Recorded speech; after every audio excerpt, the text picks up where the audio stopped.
Not surprisingly, in this fast-changing world, there is a growing level of requirement for mediation in family farming and estate disputes. So that might be where, particularly in succession planning, where I've had a lot of experience as a lawyer, often there is a difficulty in getting older people to understand the need to let go.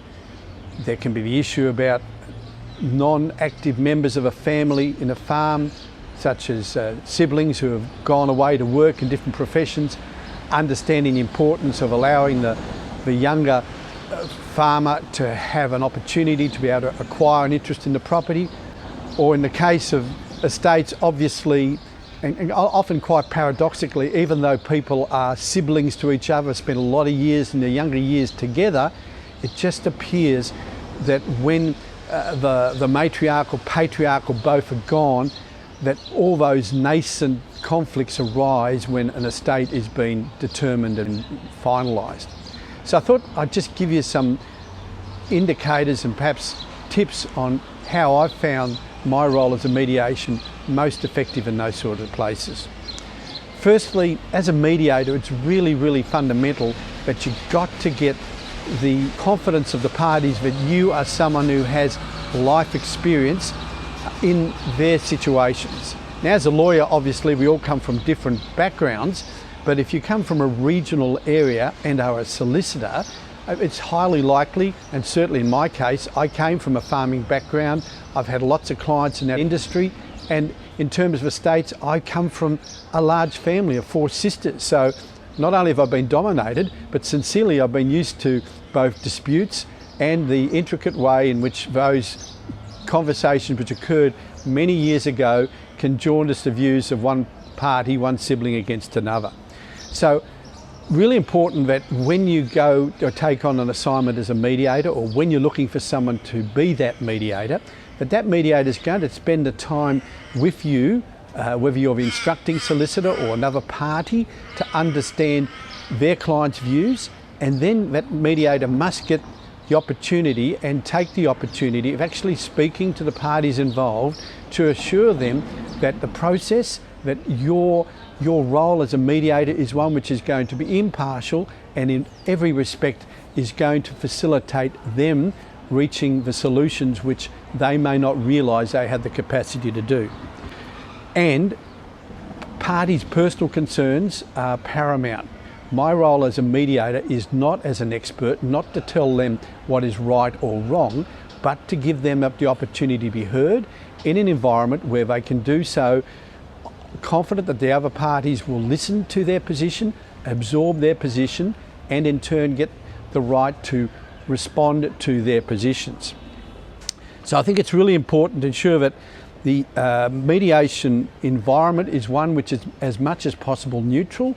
I know that's often difficult in certain areas where mediation facilities are relatively limited, but if at all possible, I've always tried to conduct my mediations in a space which is not either the property of one solicitor or another solicitor, but put it in a neutral space. And generally speaking, I've been successful in finding those spaces, which obviously must have a good meeting room, must have several breakout rooms, and just as equally important, have all the amenities which human beings need in their lifetime, such as toilet breaks and the ability to get a cup of coffee and just take a fresh air break. I think it's really important that often in both farming dispute issues or family dispute issues or estate issues, that you've got to make sure that you and your mediator are alert to the need that when there's obviously tension in a room which is reaching a stage where it's not productive, to basically allow the parties, and in fact to encourage the parties to take a break, right? To reflect upon what's been said to date and to allow them to truly get the benefits of listening, often for the first time, as opposed to a slanging match to another party's siblings' views, and then to be able to carefully reflect so that when they come back inside that there are small, often tentative steps towards a resolution. I think it's really important as a mediator, and I think this is where being a solicitor for many years it helps, that the parties are really made aware of the often fruitlessness of prolonged litigation. Certainly the most obvious thing is the cost of it. And that in itself, unfortunately, escalates in our world of legal litigation, but also the personal cost of it. That people are sort of locked into this sort of vacuum where they can't move forwards, they can't move back. The only continuum is anguish and concern about an unresolved matter.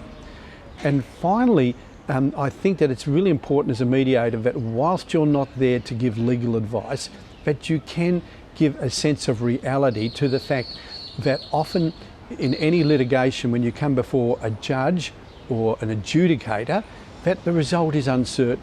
That whilst you may harbour strong views that your position, your client's position is right, often expect the unexpected. Just like the AFL Tribunal, you know, no one would expect Gary Ablett in the last recent weeks to get off 2 charges, but he did. And these things happen regularly. So I just think it's really important to have a mediator who quietly but reality tests positions with both parties. And the most important thing I think for a good mediator is to allow the parties to put forward offers. Rather than shuttle diplomacy where the mediator goes from one room to another, I've always encouraged the parties to come back and put a proposal. And the reason I do that is because I want the parties to understand they have the power. They have the solutions. It's not for the mediator to be a shuttle diplomat or their lawyers to get together with barristers in the corners. I want them to understand that they, whilst in the space of a mediation, the confidentiality being preserved, have the ability there and then to reach a solution. And thankfully, in the vast majority of my mediations to date, they have reached solutions. Thank you.